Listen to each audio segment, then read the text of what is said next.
जय श्री कृष्णा। भगवान कृष्ण की कृपा आप सभी पर बनी रहे। वे आपको ज्ञान, विवेक, धैर्य और सही मार्गदर्शन की शक्ति दें, मन को स्थिर करने की क्षमता दें और आपके जीवन में शांति बनाए रखें। प्रिय भक्तजनों, गीता सार के पिछले भाग में अर्जुन ने कर्मयोग, समत्व और निष्काम भाव का दिव्य ज्ञान सुना।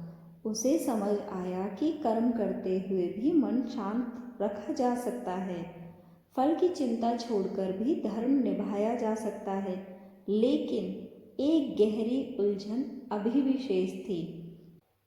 यदि मन स्थिर न रहे तो समत्व स्थिर कैसे रहेगा? कुरुक्षेत्र के मध्य खड़ा अर्जुन अब बाहरी युद्ध से पहले अपने भीतर के युद्ध को पहचान चुका था।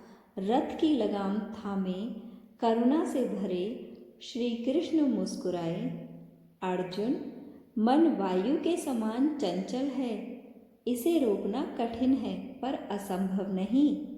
हे अर्जुन, मन ही मनुष्य का सबसे बड़ा मित्र है और मन ही उसका सबसे बड़ा शत्रु है।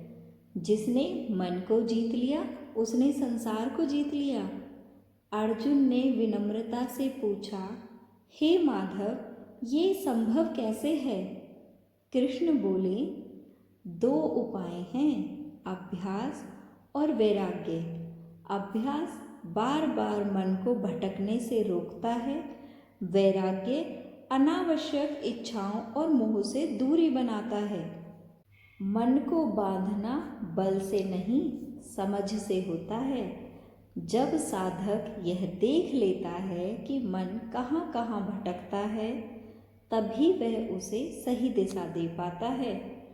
अर्जुन, साधना की शुरुआत मन को देखने से होती है, उसे दबाने से नहीं, उसे समझने से नहीं।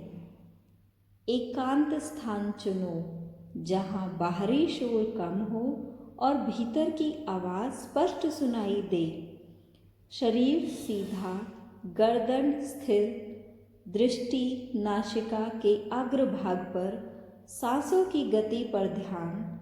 धीरे धीरे मन को परमात्मा में स्थिर करो। संयमित भोजन, संतुलित नींद, संयमित वाणी, यही ध्यान की नींव है। अत्यधिक भोजन और अत्यधिक उपवास दोनों ध्यान में बाधा हैं। अत्यधिक नींद और अत्यधिक जागरण दोनों साधना को डगमगा देते हैं। मध्यम मार्ग ही योग का मार्ग है। जब मन स्थिर होने लगता है तो साधक ऐसी शांति का अनुभव करता है जो बाहरी वस्तुओं से नहीं, भीतर से उत्पन्न होती है। यह शांति परिस्थिति पर निर्भर नहीं करती। सुख दुख, लाभ हानि, मान अपमान, सब में सम रहने की क्षमता देती है।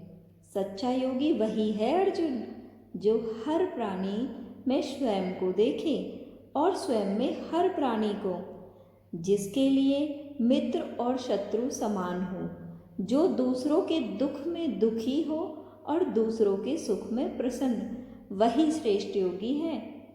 अर्जुन ने संकोच से पूछा, हे कृष्ण, यदि साधक प्रयास करे और मन बीच में भटक जाए तो? कृष्ण ने स्नेह से कहा, उसका कभी नाश नहीं होता।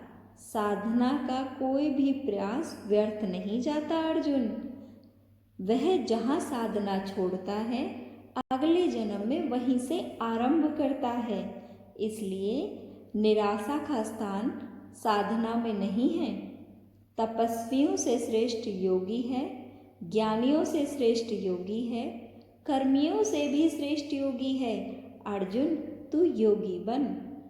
श्रद्धा, प्रेम और समर्पण, ये तीन मन को परमात्मा से जोड़ देते हैं।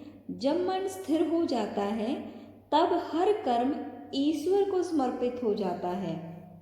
भोजन, दान, तप, युद्ध सब पूजा बन जाते हैं और जब कर्म पूजा बन जाए तो जीवन स्वयं योग बन जाता है।